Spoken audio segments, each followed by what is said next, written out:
Hi, thank you for the time to join me for this interview. I appreciate your willingness to share your experiences in the field of journalism, especially in sports reporting. Before we begin, let me introduce myself. I am Irma Cherbin P. Rosero, and I am a senior high school student at Miriam College. I am conducting an interview with a professional or someone experienced in the field I am interested in pursuing. Since I have a strong interest in photojournalism, particularly in sports, I thought you would be the perfect person to speak with. The objective of this interview is to gain insights into your career journey, experiences, and challenges in sports journalism. This conversation will be recorded for documentation purposes. So, shall we begin? So, Right. can you introduce yourself? Alright. So, good evening. I am Rev Serafino Rosero. I am a sports journalism and media person. I am currently the brand officer of the Borussia Dortmund Youth Academy camp here in the Philippines. And at the same time, I'm also the convener and reporter for the Philippine Football Hub. To start with, can you tell me how you got into sports journalism and what motivated you to pursue this career? Alright.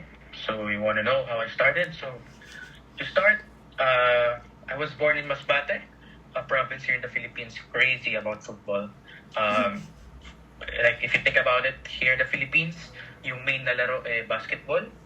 Pero sa Masbate, we're one of the few provinces here in the Philippines that play football as their primary sport.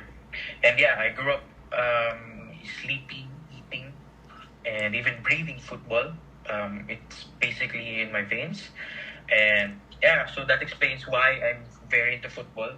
And when I moved here in Metro Manila to study, sumali ako sa school publication namin that time sa FEU High School. And I started my reportage there for football, both as, of course, a photojournalist and then eventually into a writer. Then I covered my first international event, 2023.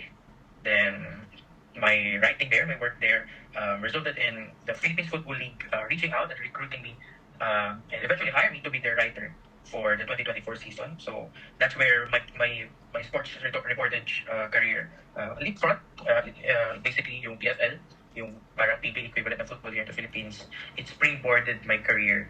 And then that's where I got my experience and of course my audacity to to build my own agency na rin in the field of football reportage. So yeah, that's how I started, and I'm happy. I'm happy where I am right now. That's really interesting. But was there a particular moment or experience that made you realize that this field was right for you? So, siguro mayroon akong dalawa, two particular moments that made me realize na ito na talaga yung para sa akin. So first, of course, yung aking first international event na cover. It was the game of our Philippine men's national football team. It was against Iraq. Sila ko sa aking eventual colleague was very priceless. So, of course, syempre bilang starting journalist by that time, magkakaroon ka ng unprecedented access sa mga players na ina-idolize mo growing up. So, you were talking to the national team players, of course, of your country, and of course, yung kalaban sa Iraq. And Iraq is, sabihin natin, mas mas malakas na yung football team nila. That's why their players are known internationally. And yeah, syempre bilang isang young fan and eventual reporter for that field, may starstruck ka talaga. Parang iisipin mo na, nakikipag-usap na ako sa dati, pinapanood ko lang sa TV, nakikita ko na sa social media, ganun. And bilang reporter, you have to maintain your composure. And fortunately, I maintained my composure, and yung mga more experienced and older colleagues told me that you're doing a good job bilang isang young reporter, and I go places. So bilang isang tao na umaw sa validation, syempre nakakatuwa yun. You got validated for doing a good job while doing what you love. And siguro yung second particular moment was when I got my first paycheck. And yeah, that was what made me realize that this is good. This is really the right field for me. I'm doing what I love. Ipagsiksikan sa tickets. And of course, you get paid. And yeah, that was really somehow an eye opener for me. Whoa, I'm in the right field, and I'm one of the lucky ones that get to live my dream. Yun. You mentioned that you love what you do and at the same time you get paid. And indeed, sports journalism is really exciting.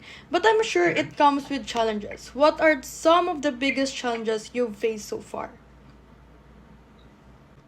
Challenges. Okay. So, syempre sa field natin, sa journalism, of course, meron tayong deadlines. And hindi siya gaya ng deadlines sa school that pwede pa ito ma-extend, and sometimes pwede pa natin lampasan yung deadline and just get a deduction.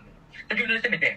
So, meron tayong deadline, and that's the deadliest deadline. When they set a deadline, that's the deadline. And sometimes, most of the time, yung deadline na to is immediately after your event that you covered. Pero yung challenge, syempre, that you have to finish your piece, your article or your write-up right before the deadline and ensure that it has the most minimum mistakes of all. Parang, you have to be perfect and fast. And that's really hard. You can imagine that. And same with nung time ko na photojournalist pa ako sa school, you really had to submit your pictures edited na, and of course, dapat sorted na. And in a game, you shoot thousands or hundreds of photos, and you have to sort that in a matter of minutes. That's one of the big challenges. And siguro, more on the professional side, pinakamahirap siguro is ensuring that the information you report is accurate and does not cause any confusion. To be honest, kahit na taon na ako dito sa field na to, I still get these lapses, and um, you don't ever get perfect in this field. No one's perfect, lalo na sa journalism. And there will always be a time kahit na ikaw pinakamagaling na journalist sa field, parang magkakamali at magkakamali ka rin. And the best thing you can do is to avoid it.